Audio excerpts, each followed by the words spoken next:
بسم اللہ الرحمن الرحیم۔ السلام علیکہ یا صاحب العصر والزمان۔ پانچواں درس، حصہ اول، محبت کے افزائش کے طریقے۔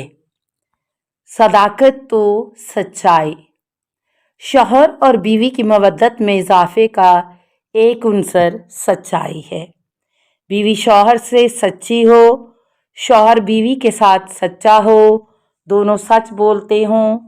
جب دونوں ایک دوسرے کے ساتھ سچے رہیں گے تو محبت بڑھے گی اور مودت کا موقع ملے گا کہ وہ پھلے پھولے۔ خداوند کریم نے فرمایا ہے، یا ایھا الذین آمنوا اتقوا اللہ وکونوا مع الصادقین۔ اے ایمان والو، اللہ سے ڈرو اور سچوں کے ساتھ ہو جاؤ۔ ان لوگوں کے ساتھ رہو جو لوگ سچے ہیں۔ کیوں خدا ہمیں سچائی کی دعوت دے رہا ہے؟ جتنے بھی انبیاء آئے ہیں، جتنے بھی پیغمبر مبعوث ہوئے ہیں، سب نے سچائی کی دعوت دی ہے۔ کہا ہے کہ سچ بولو اور سچ کے ساتھ جیو۔ آخر سچ بولنے سے اور سچائی کے ساتھ جینے سے ہوگا کیا؟ اللہ تعالیٰ قرآن مجید میں سچائی کے اجر کو یوں بیان کر رہا ہے کہ یوم ینفع الصادقین صدقہم لہم جنۃ تجری من تحتہا الانہار خالدین فیہا ابدا رضی اللہ عنہم ورضوا عنہ ذالک الفوز العظیم۔ یہ وہ دن ہے جس میں سچوں کو ان کی سچائی فائدہ دے گی۔ ان کے لیے ایسی جنتیں ہیں جس کے نیچے نہریں جاری ہیں، جس میں وہ ابد تک ہمیشہ رہیں گے۔ اللہ ان سے راضی ہے اور وہ اللہ سے راضی ہیں۔ یہی بڑی کامیابی ہے۔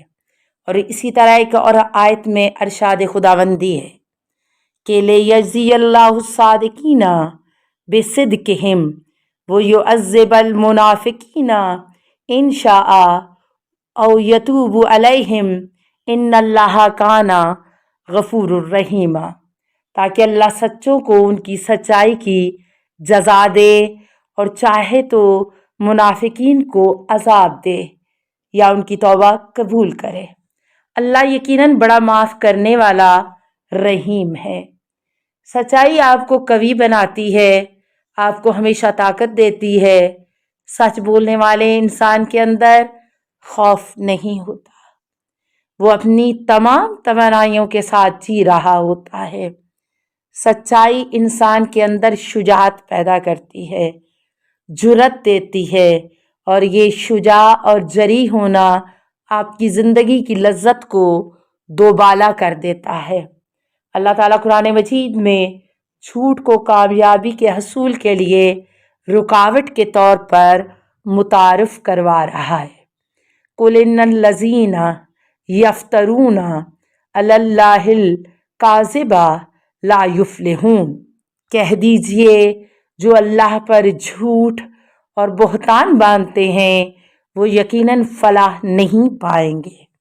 دوسرا فائدہ یہ ہوتا ہے کہ سچ بولنے سے لالچ ختم ہو جاتا ہے، دنیا کو حاصل کرنے کا طمع ختم ہو جاتا ہے۔ انسان کسی خوف کی وجہ سے جھوٹ بولتا ہے یا کسی لالچ کی وجہ سے، اور حرص آخرت کی بدبختی کا باعث بنتا ہے۔ قرآن اس کے بارے میں یوں ارشاد فرماتا ہے کہ من کان یرید العاجلۃ عجلنا لہ فیہا ما نشاء لمن نرید ثم جعلنا لہ جہنم یصلاھا مذموما مدحورا۔ جو شخص عجلت پسند ہے، حریص ہے، تو ہم جسے جو چاہیں اس دنیا میں اسے جلد دیتے ہیں، پھر ہم نے اس کے لیے جہنم کو مقرر کیا ہے جس میں وہ مذموم اور راندہ درگاہ ہو کر بھسم ہو جائے گا۔ ایک شوہر اور بیوی کی زندگی جو کہ ایک آئینے کی مانند ہے، اور اس میں اگر گرد یا داغ ہے تو سچائی اس کو ہٹا دیتی ہے۔ وہ دوبارہ سے چمکنے لگتا ہے۔ اچھا یہ بھی سچ کہہ دیں کہ اگر شوہر بدتمیزی کرتا ہے تو بیوی کہے کہ تم بہت بدتمیز ہو۔ نہیں، یہاں پر سچ نہیں بولنا، ایسا سچ کہ جس سے لڑائی جھگڑا ہو، ایسا سچ کہ جس سے دوسرے کا دل دکھے، ایسا سچ خدا کو بھی پسند نہیں ہے۔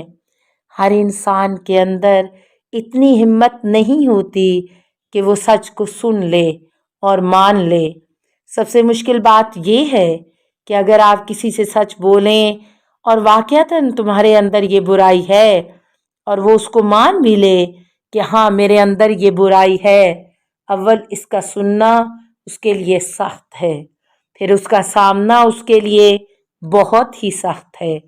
مثال کے طور پر کوئی آپ سے یہ کہے کہ آپ کے دانت کو کیڑا لگا ہوا ہے اور آپ جب بھی بات کرتے ہیں تو بدبو آتی ہے، اس لیے آپ مہربانی کر کے یا تو دانت نکلوا دیں یا پھر برش وغیرہ کر کے آیا کریں۔ آپ کو کیسا لگے گا؟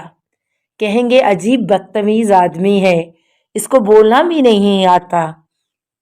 کچھ دیر تو آپ یقین نہیں کریں گے، آپ کہیں گے کہ نہیں ایسی کوئی بات نہیں ہے۔ تھوڑی دیر بعد آپ سوچیں گے کہ ہے یا نہیں ہے، اور اگر آپ اس نتیجے پر پہنچتے ہیں کہ ہے تو آپ کہیں گے یہ تو بڑا خطرناک ہے، جراثیم ہوں گے، یہ تو میرے پیٹ میں جائیں گے، میرا نظام انہضام کو مسئلہ ہو سکتا ہے اور واقعتاً لوگوں کو تکلیف ہو رہی ہوگی، تو مجھے مسئلہ حل کر لینا چاہیے۔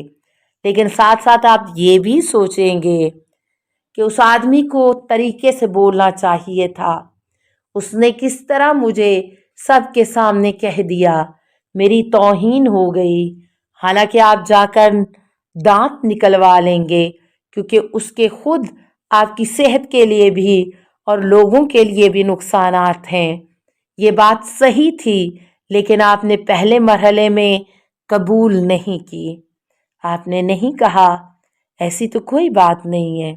اسی طرح شوہر اور بیوی کی زندگی میں بھی اگر وہ ایک دوسرے کو اوپر لانا چاہتے ہیں اور وہ چاہتے ہیں کہ ہم ایک دوسرے کو اس کے عیب بتائیں تاکہ وہ عیوب ختم ہوں، تو یہ پہلے مرحلے کا کام نہیں ہے، یہ کوئی کمال نہیں ہے کہ آپ سامنے والے کو اس کے عیب بتانا شروع ہو جائیں۔ آپ سب سے پہلے یہ دیکھیں کہ آپ میں کیا کیا خامیاں ہیں، آپ میں کیا کیا برائیاں ہیں، آپ میں کیا کیا کمی پائی جاتی ہے، اس کو محور قرار دیں اور اس کی فہرست بنا لیں کہ میرے اندر چھوٹے سے چھوٹا عیب یہ ہے اور بڑے سے بڑا عیب یہ ہے۔ تو آپ دیکھیں گے کتنے سارے ہیں کہ اگر انہیں ہر کام کرنا شروع ہو جاؤں تو پتہ نہیں کتنا عرصہ لگے گا۔ تو ٹھیک ہے، یہ برائی جو مجھے معلوم ہے کہ یہ میرے اندر ہے، مجھے اس کو ختم کرنا ہے۔ پھر اب مجھے دیکھنا ہے کہ میں کتنے عرصے میں اس کو ختم کر پاتا ہوں۔ آپ کو اپنی قوت کا اندازہ ہو جائے گا کہ وہ ایک برائی ہے جو آپ کے اندر ہے، اس کو آپ کتنے عرصے میں ختم کر سکتے ہیں۔ ہو سکتا ہے آپ کو 1 مہینہ لگے، ہو سکتا ہے 6 مہینے، ہو سکتا ہے آپ کو 1 سال لگے، ہو سکتا ہے آپ کو 5 سال لگ جائیں اور ختم ہی نہ ہو۔ آپ کوشش کرتے رہے ہیں لیکن ختم نہ ہو رہی ہو، تو پھر آپ کو اندازہ ہوگا کہ جب میرے عیوب جو واقعتاً ہیں، جن کو میں جانتا ہوں اور ختم کرنا چاہتا ہوں، لیکن پھر بھی اتنا مشکل ہے۔ بیوی کو پتا ہے کہ میرے شوہر میں یا شوہر کو پتا ہے میری بیوی میں یہ عیب موجود ہے، تو کیا اس کو بتا دیا جائے؟ تو پہلے مرحلے میں نہیں، آپ نے اپنی ذات کو محور قرار دینا ہے اور اپنے آپ کی اصلاح کرنی ہے۔ جب آپ اپنے عیوب کی اصلاح کر رہے ہوں گے، اسی دوران آپ کی شریک حیات میں بھی تبدیلی آنا شروع ہو جائے گی۔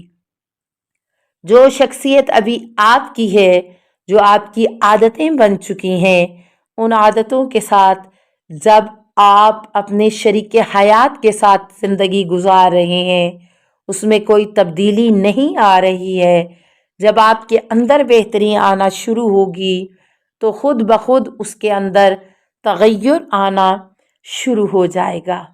اس لیے آپ کو مسلسل اپنے آپ کو بہتر کرنا ہے۔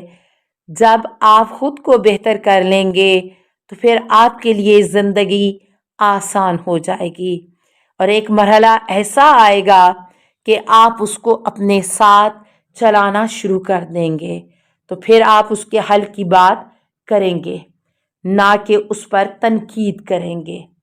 بہت ساری عادتیں ہم تبدیل کر سکتے ہیں، لیکن صرف اور صرف ایک ہتھیار سے، اور وہ ہے محبت۔ یہ جاننا ضروری ہے کہ بیوی کا سچا پن اس کے شوہر پر واضح ہونا چاہیے، کہ اس کو یقین ہو کہ میری بیوی میرے لیے مخلص ہے، سچی ہے، وہ مجھے جو بھی کہتی ہے وہ حق اور سچ ہوتا ہے۔ اسی طرح بیوی کے لیے بھی یہ واضح ہونا چاہیے کہ اس کا شوہر اس کے ساتھ ہمیشہ صداقت سے کام لیتا ہے۔